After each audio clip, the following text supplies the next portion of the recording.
नमस्कार दोस्तों, बवाल और धमाल मचाने वाला गाना आ रहा है अरविंद अकेला कल्लू जी का, जो कि एकदम बवाल और झकास गाना होने वाला है।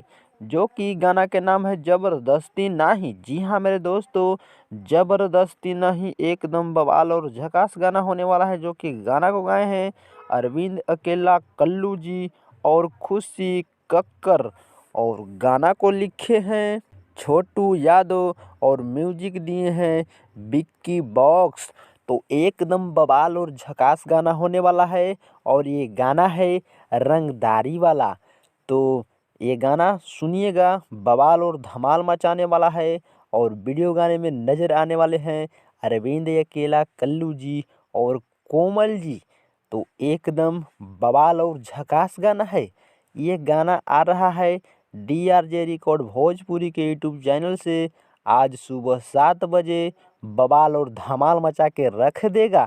और हैप्पी न्यू ईयर सॉन्ग भी आया है कल्लू जी का, जो कि वीडियो बनाकर हम डाल दिए हैं। तो अगर नहीं देखे हैं तो जा कर के देखिएगा, बवाल और झकास गाना है। तो बस मिलते हैं अगले नेक्स्ट वीडियो में। चैनल को सब्सक्राइब करें।